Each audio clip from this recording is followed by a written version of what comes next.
અમેરિકાથી ઘણા ગભરાયેલા છે, પણ અમે નહીં.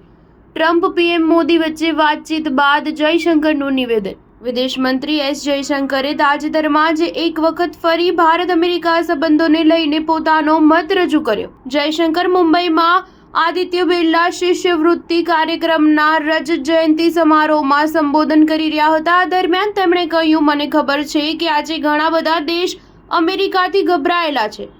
આ વિશે ઈમાનદારીથી વાત કરો, અમે તેમાંથી એક નથી. રસપ્રદ વાત એ છે કે વડાપ્રધાન નરેન્દ્ર મોદીએ તે પહેલા 3 લોકોમાંથી એક હતા જેમના કોલનો ડોનાલ્ડ ટ્રમ્પે અમેરિકન રાષ્ટ્રપતિ ચૂંટણી જીત્યા બાદ જવાબ આપ્યો હતો. વડાપ્રધાન મોદીએ હકીકતમાં અમેરિકાના ઘણા રાષ્ટ્રપતિઓ સાથે તાલમેલ સાધ્યો છે. જે રીતે તેઓ આ સંબંધોને બનાવે છે તે સ્વાભાવિક છે.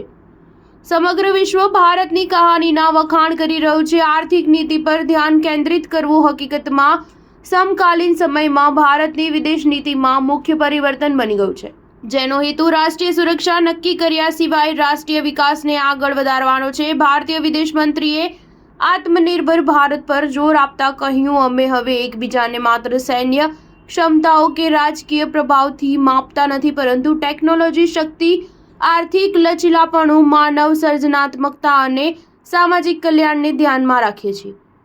કોઈપણ રાષ્ટ્ર હકીકતમાં એક પરિમાણિક પદ્ધતિથી વિકાસ કરી શકતું નથી. મોટા દેશો, ખાસ કરીને આપણા જેવા દેશોને અમુક પાયાની આત્મનિર્ભરતા તો હોવી જોઈએ. બદલાતી તકોની વાત કરતા જયશંકરે કહ્યું કે આ ભારત માટે એક તક છે. એક શ્રેષ્ઠ, શિક્ષિત, કુશળ અને આત્મવિશ્વાસુ ભારતીય પેઢીની પાસે એવી તક હશે જેના વિશે પહેલા વિચારી શકાતું નથી. હકીકતમાં વિદેશી સરકારો અને કોર્પોરેટ્સની સાથે મારી વાતચીતમાં ભારતીય પ્રતિભાઓમાં રુચિ કદાચ સૌથી વધુ વખત સામે આવનારી થીમ છે. સ્ટાર ન્યૂઝ 7 હંમેશા સચ્ચાઈની સાથે.